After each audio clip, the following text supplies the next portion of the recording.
This is the TSG Multimedia Podcast, bringing you the best train, model railroad, and historic preservation news, updates, and information since 2010.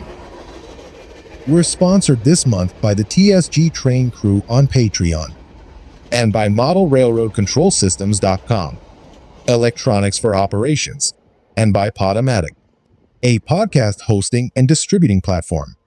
Thank you very much.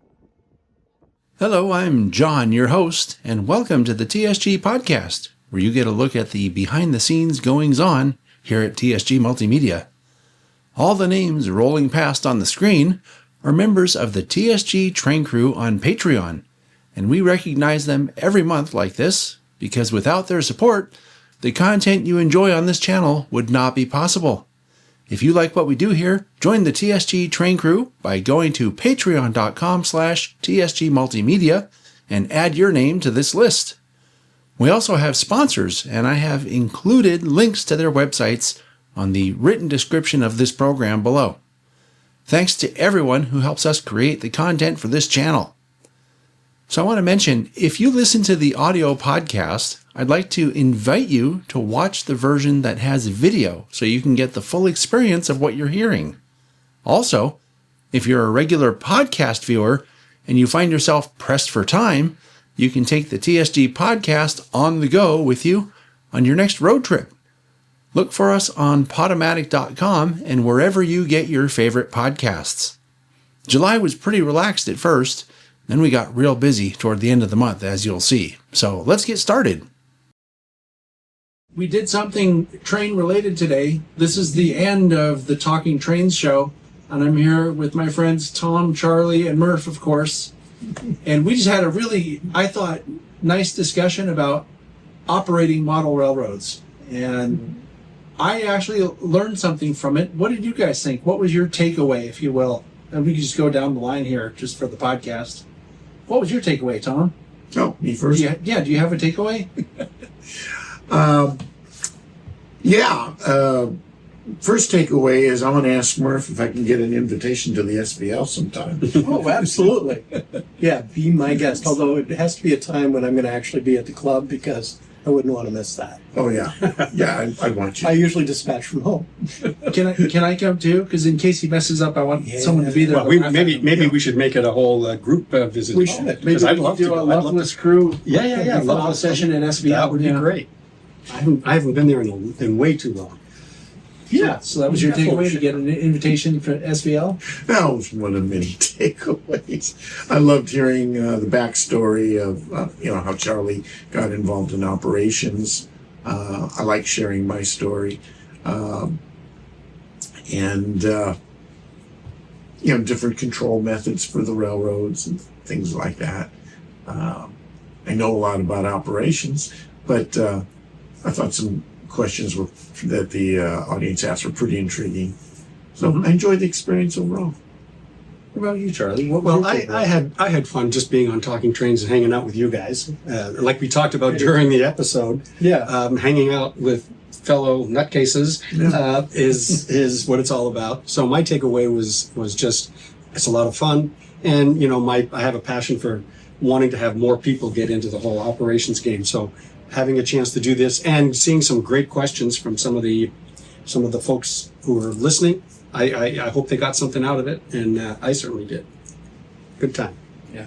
So for me, it was the question, how do I get involved in doing these operating sessions all over? And it hit two ways to me.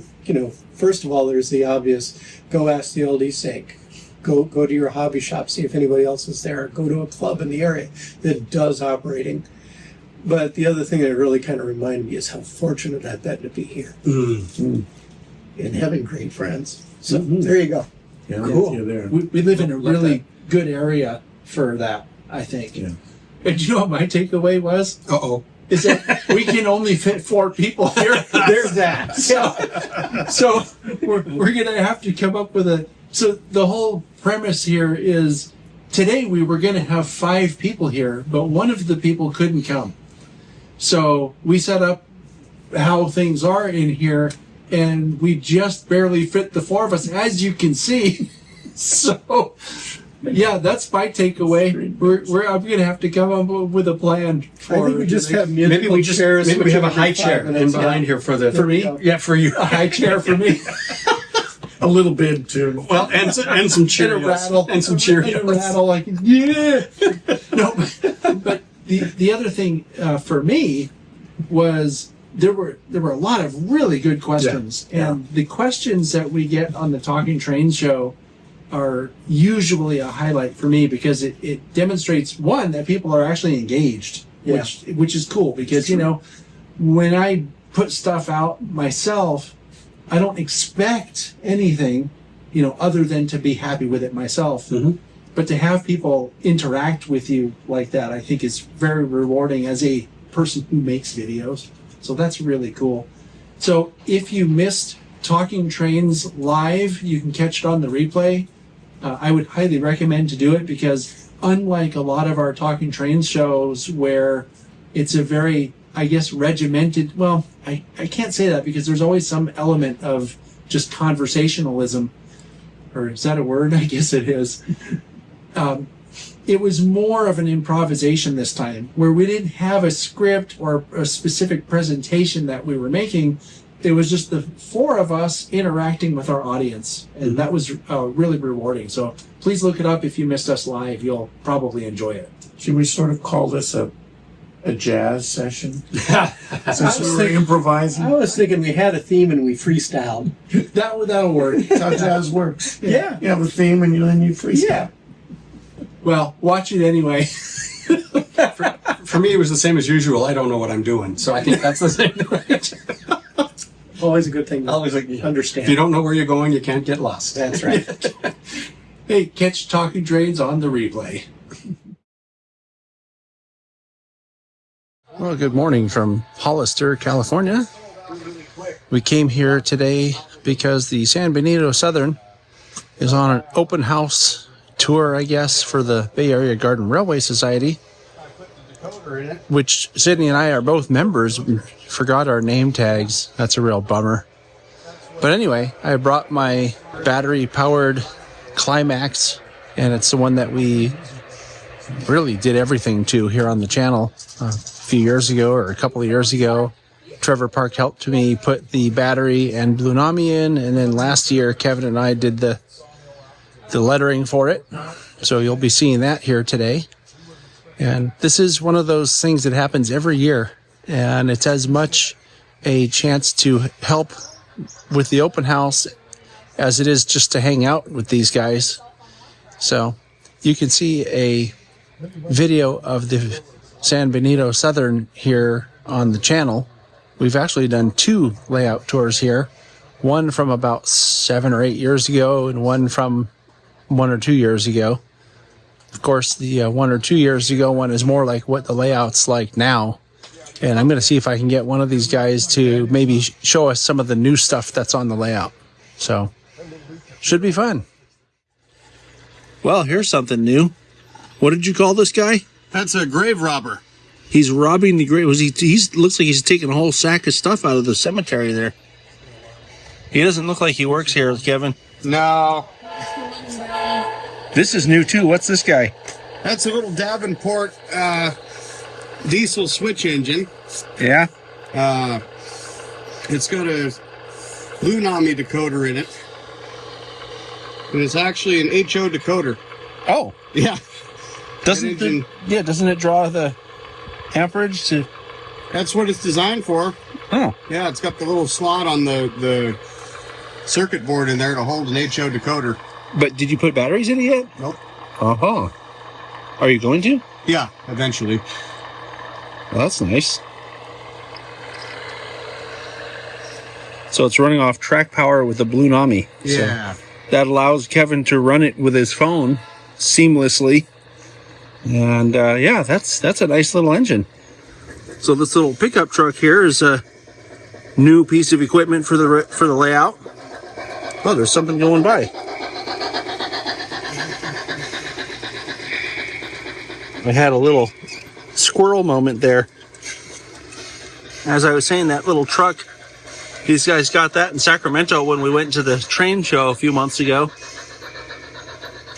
So, but otherwise, I think the layout's pretty much the same. There might be some different flowers or different plants here, but this is also the same. This is why we do battery power, so you don't have to do what these guys are doing down here. So the maintenance away people, this is our daily lot in life. And, the operations supervisor over here cracks a pretty hard whip, so it's tough to get things done on time. I've heard that the operations chief is part of the itchy and scratchy team, but I've heard of those guys. Confirmed. So for you guys that are looking to build a garden railroad, go battery. Go battery, go big.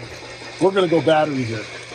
This is our 21st season, and this represents a lot of traction.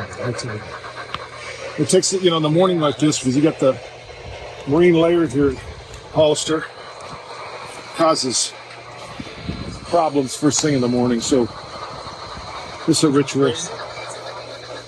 Now after the day, it won't be too bad, but then the lawn sprinklers are running and it catches the edge here a little bit. Yeah. It's all good.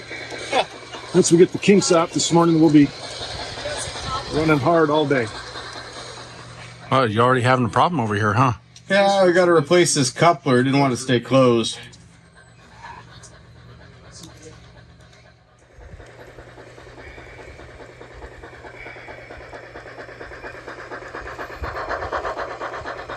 So it turns out that the TSG number 9, also known as the Ocean View, ran for about 2 hours or so, and it's needing to get some juice now on the battery. And last year when we did this same open house, it lasted a little longer than that. So in case you're wondering, in case you watched the video when we put the battery in and did the Blue Nami installation, in case you're wondering how long that battery lasts, the answer right now is about 2 hours. So I've had the engine on the charger for about an hour or so, and we're back in business. The indicator on the charging light was green, so I think it's a full charge. So it's a little bit later still, and we've actually had a lot more people here this year than we did last year. And this is a fairly decent turnout so far. So my locomotive had to be charged yet again. I put it on the charger, I don't know, about an hour ago, 45 minutes. Looks like it's still charging. But it went for about another 2 hours, which is not bad. The open house doesn't really end until 4 officially. So the trains are still running. Like I was saying a minute ago, mine's still on the charger. I don't think I'm going to set it back down on the track today. Oh. Oh. Well, okay, maybe I will.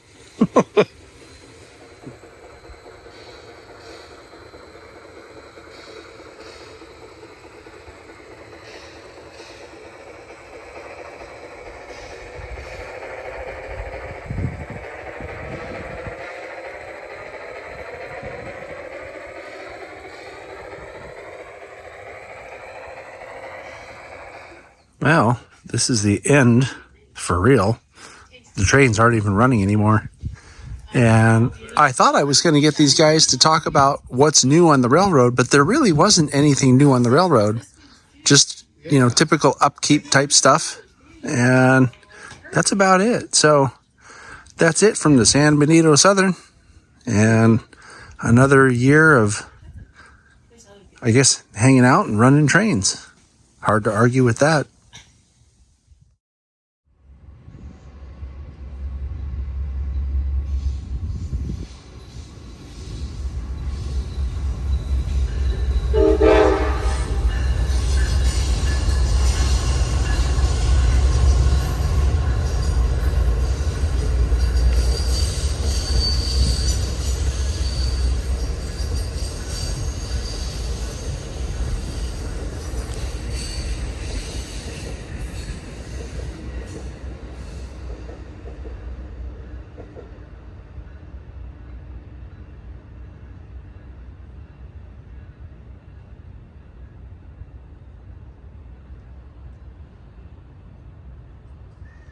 we're back at the SBHRS today, and we're starting to document all of the artifacts in this room.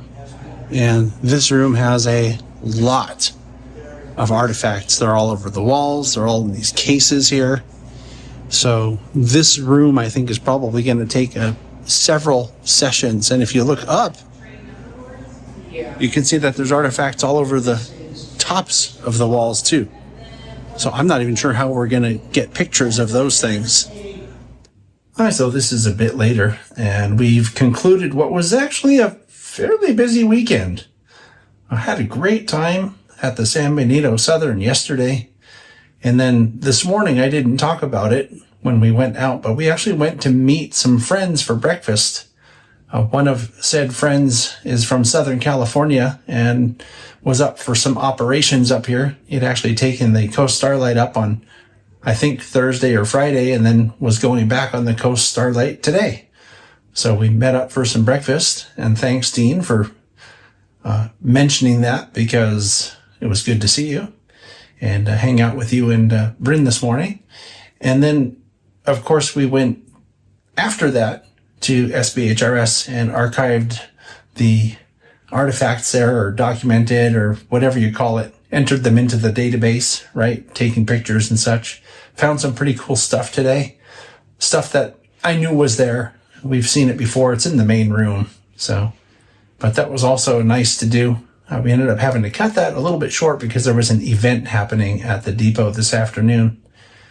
So, but we'll be back at it again here probably in a couple of weeks.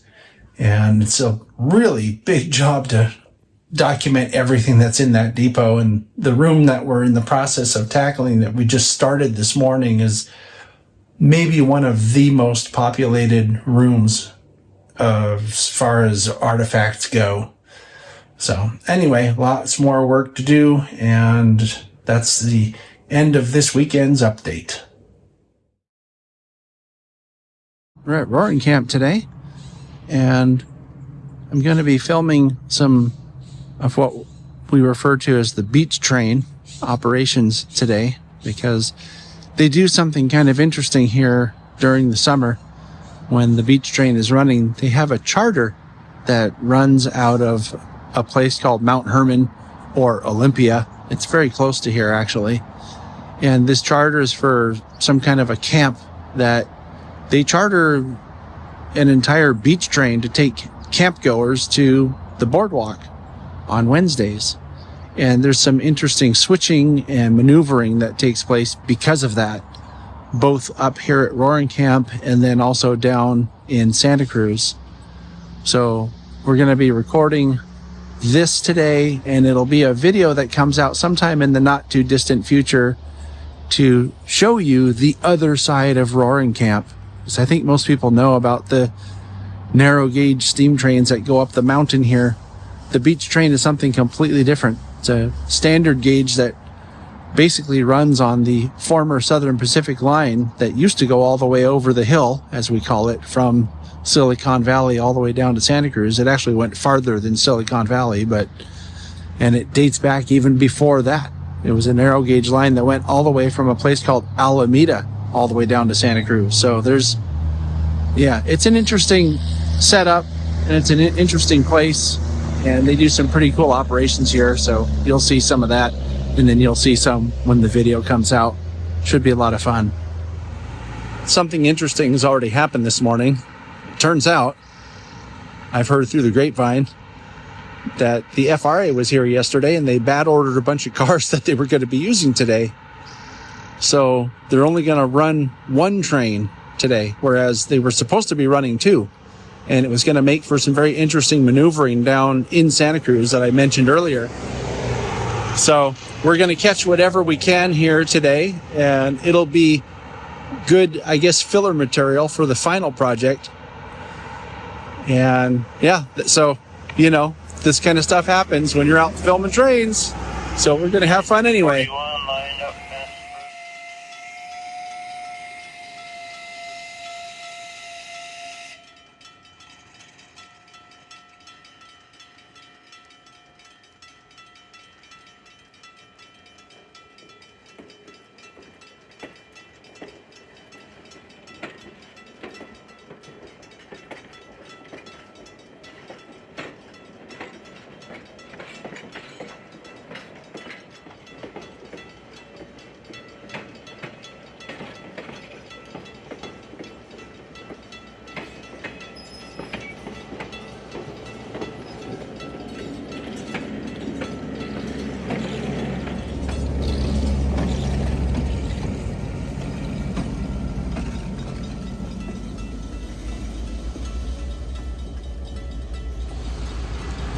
they only shove the train a short distance up this track before it reaches where they're going to load their passengers, and then they come back this way to go down to Santa Cruz.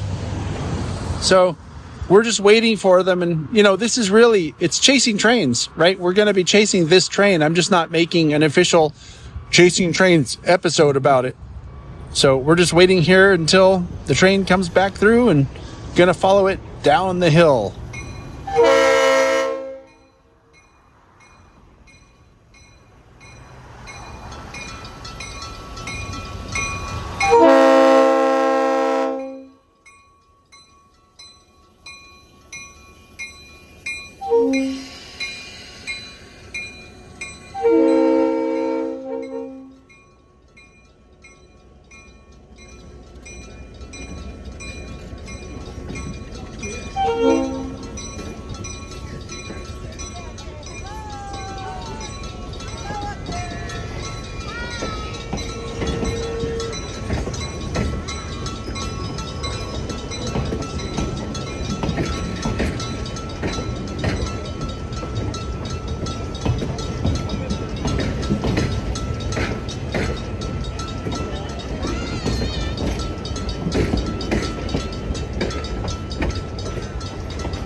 Hi, so we're in Santa Cruz now at the corner of Chestnut and Walnut Streets.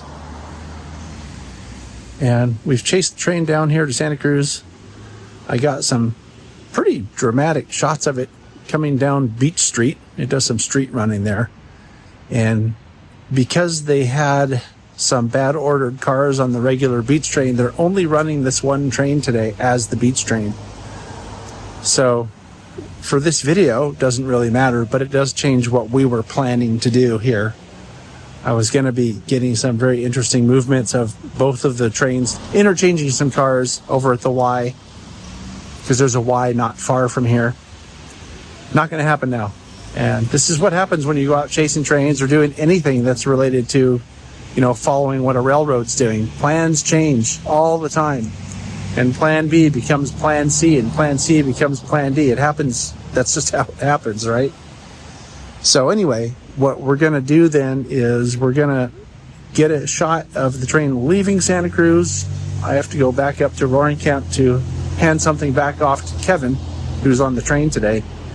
And then we're going to go and visit Murf after that, because I have something special for him. So anyway, that's the update for the podcast. Hope you're enjoying this. It's a little behind the scenes, right? And that's what the podcast is supposed to be, behind the scenes, so you know what's coming out. And in case you don't know, if you're just watching this as a podcast segment on the regular podcast, the Patreon members on the channel get to see this as it happens. Meaning I'm going to post this a week or two before you see it on the regular podcast. So they see the behind the scenes stuff kind of almost in real time, but not quite. And that's one of the perks of being a patron on Patreon. So if you can, and if you're interested in getting the behind the scenes stuff like this early, sign up for Patreon. It's patreon.com/TSG Multimedia.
Kevin, are we still doing that stop thing for John? Negative, I guess. Over. Negative, okay.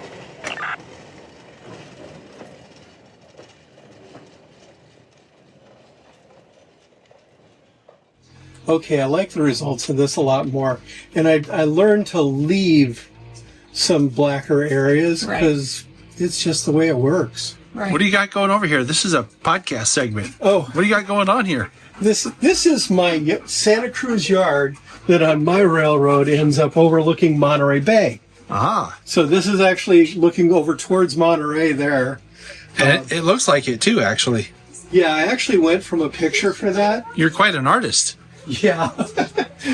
And then down over this way, this is going to be looking northward, like towards Davenport and that. And I'm going to have some bit of the boardwalk kind of peeping over the top here, and that kind of stuff, and a little bit of the actual wharf coming out.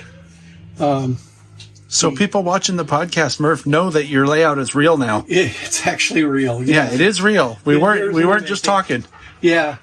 Yeah, above is leading into Boulder Creek. I still have yet to figure out how I'm going to get much switching in here.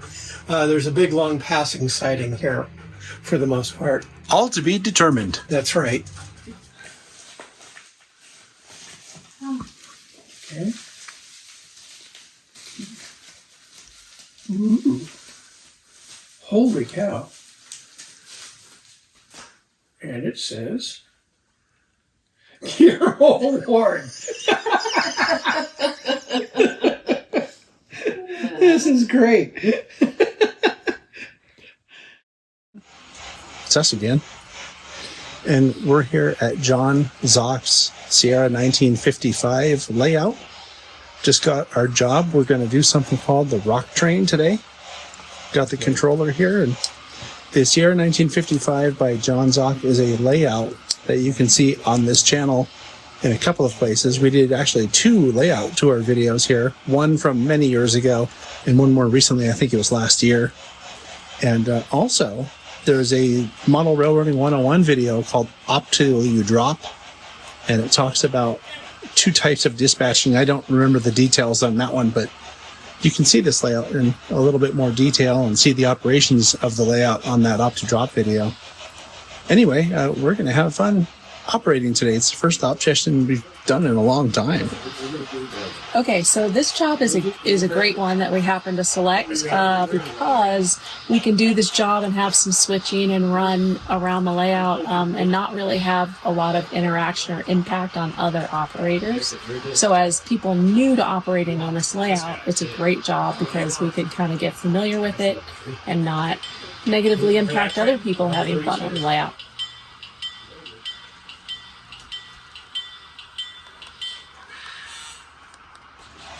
So we've put our train together, and we have to wait because this is a timetable and train order layout. We have to wait for a train to pass where we come out onto the main line, but we can at least go to the main line and wait. And John's been working really hard on all the scenery on this layout. I wasn't all here on both of our layout tours. There was a lot more on the more recent one, completed scenery that is, but now there's even more because, like I said, that most recent layout tour was last year. One of the interesting things about the job we're doing is that we have to pick up a mid-train helper, and that's what's happening here.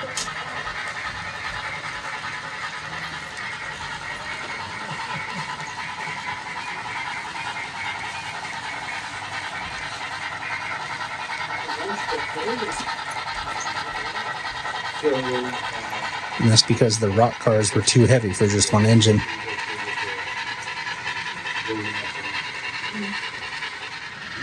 That train receding in the distance is our train. And as you can see, this layout has really, really long runs. So it feels like you're traveling a long distance. And the section of track that it's on right now has another 20 or 30 feet behind me. So it's like 50 or 60 feet all the way down to the end. So lots of big long runs here.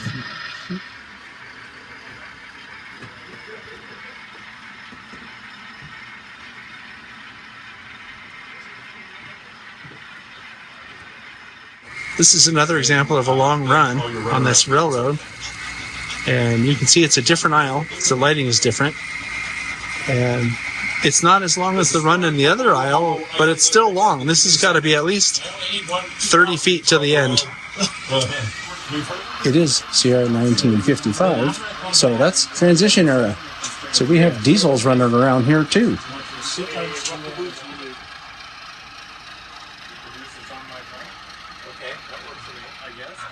So the job that we're doing today is kind of a turn because we're going all the way down to one place and returning to where we came from.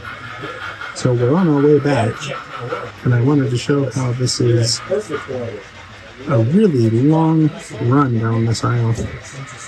I have my phone zoomed at 3x right now, and our train's just pulling into our first area where we had work, which was our last area that we had work on the way up. The rail along the slope ran itself out of that. Somebody's fall was on.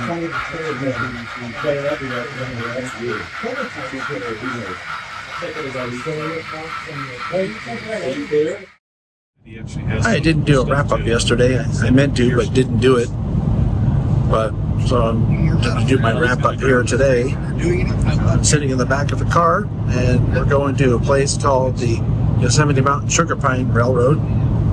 I'm going with some friends that were from the Fern Creek and Western, the Garden Railroad in Santa Cruz that I used to do a lot of videos at. So we're going to go ride the train and chase the train. In the process, I'm working on a Chasing Trains video. But I wanted to thank John for having us out for the op session yesterday, because I've been wanting to operate at John's Sierra Railroad for a long time. I mean, for years, and we finally got to do it. So thanks, John. Really appreciate that. And it was good to see other folks that we knew there, or know there, I should say, and had a great time. So that's a wrap up for yesterday and an update for today.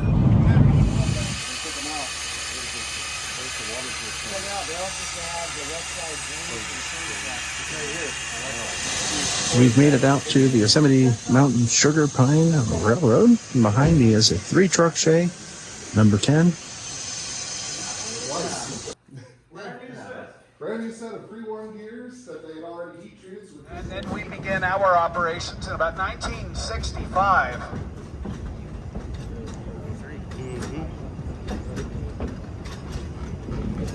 That came from Durango Silverton in the 90s.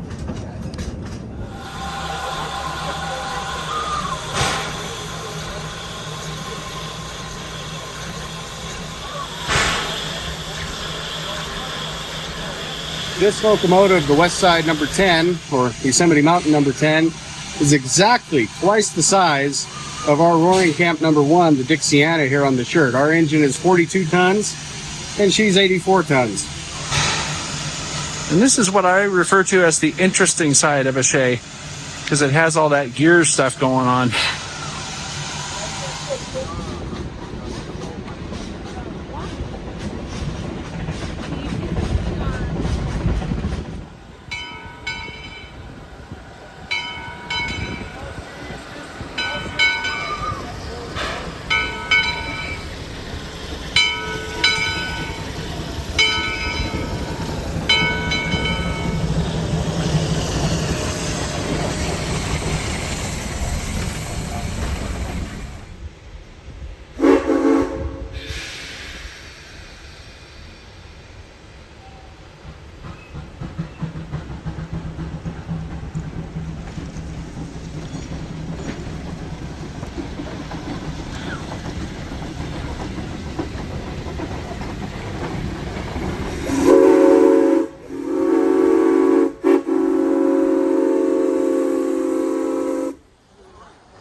So we've wrapped up our Chasing Trains Day here at Casa de Fruta.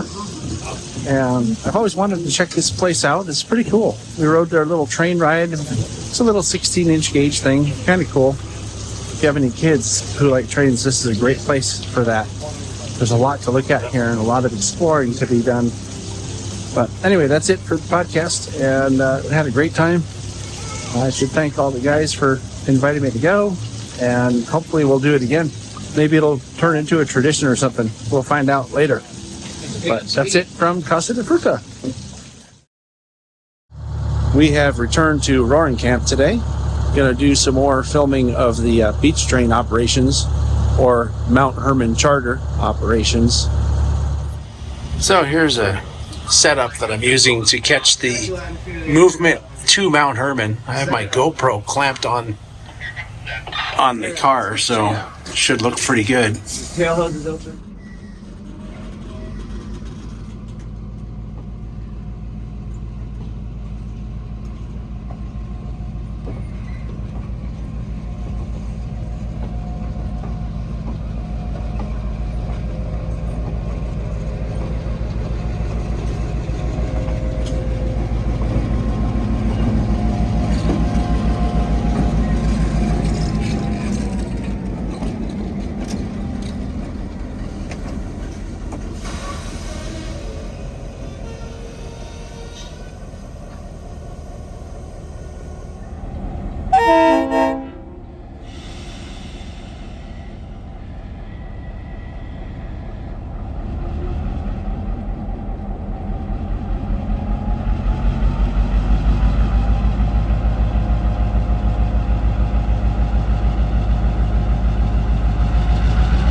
So the Mount Hermon train just took off to pick up the Mount Hermon passengers, and they're going to be back here pretty soon. So I'm going back down here where we're going to film them coming back through the yard.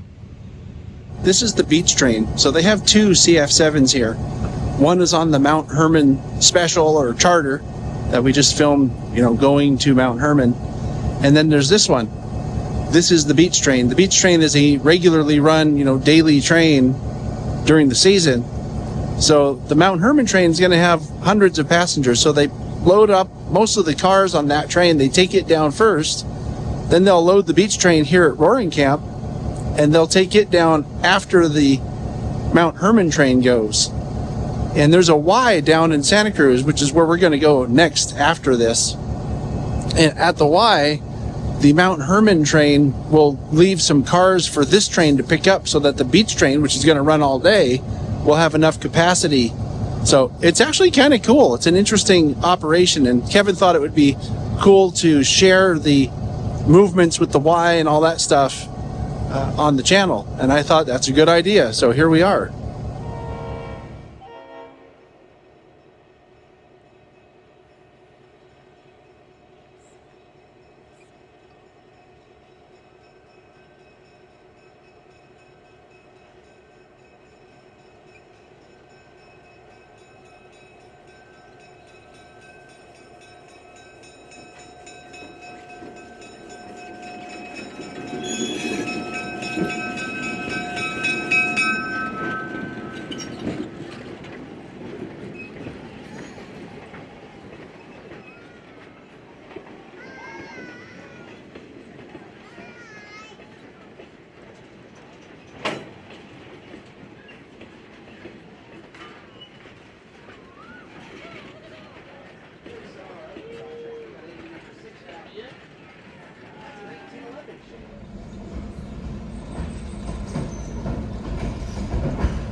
So the Mount Hermon charter has arrived here in Santa Cruz, and I'm standing on one leg of the Y where they come together here. They've already backed down to the boardwalk and they're unloading right now. But I think the next thing to happen will be that the Mount Hermon train will come back out from the boardwalk, and the beach train is going to arrive here at this Y sometime very soon as well. And the thing that we're trying to capture is how they leave cars for the beach train off of this one, and then this train that's already here is going to deadhead back to Felton. And if you're new to trains or whatever and don't know what deadhead is, that's a maneuver where the train goes back empty with no passengers. So that's basically what we're up to now, and I'll share what I can on the podcast, but I'm not going to share everything because I don't want to spoil it for the actual program.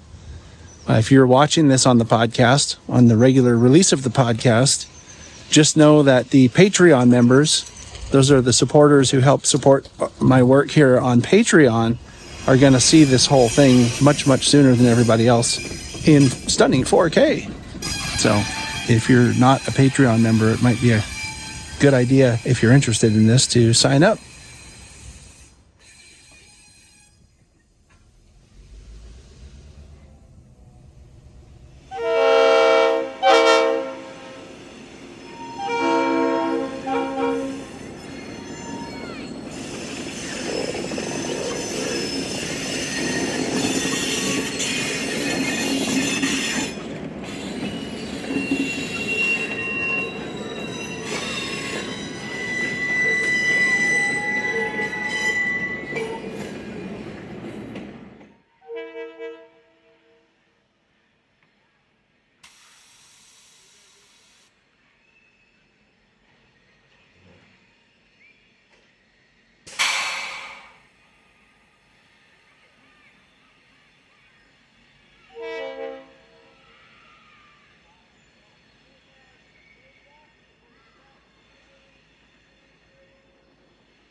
made it back to Roaring Camp, and I'm going to be retrieving some equipment that I left on the locomotive.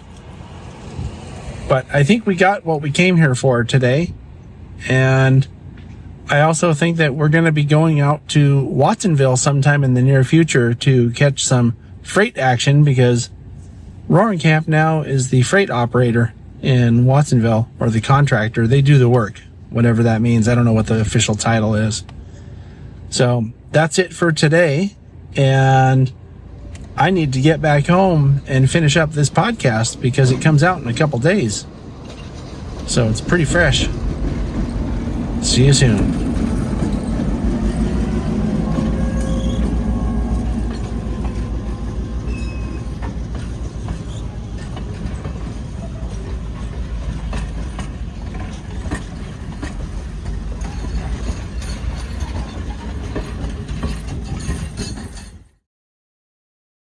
And now for the catches of the month. Raymond Swift caught the UP 1068, still in its cotton belt lettering and bloody nose paint scheme, as it led the Hollister local out of the heart of Hollister on July 7th. TSG train crew member John Link sends in this video of the Sierra No. 3 at Railtown 1897.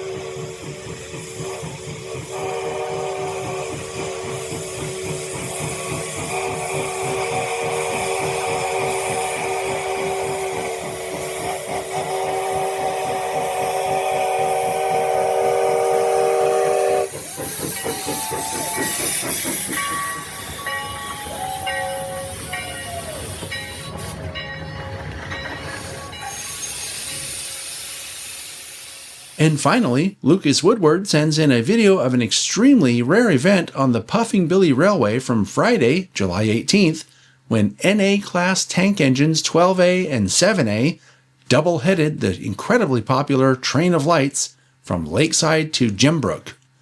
The doubleheader is seen at a number of locations on the 11-mile run to the far end of the line.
Thanks to everyone for sharing their awesome catches on this program. If you have a train or model catch you'd like to share, please email it to podcast@tsgmultimedia.com. Be sure you own the shots and include the what's, whens, and wheres of the shots you send in. There's still a lot of museums and historical societies running events that help fund their operations, and plenty of good weather remaining in the season, so get out there and do something interesting. I hope to see you on the TSG train crew soon. Thanks so much for watching and listening, and I'll see you next time.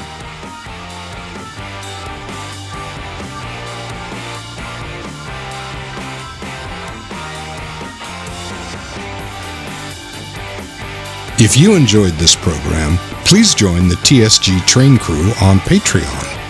TSG Train Crew members get behind-the-scenes access and ad-free sneak previews in 4K ultra-high definition. Go to patreon.com/TSG Multimedia for more information.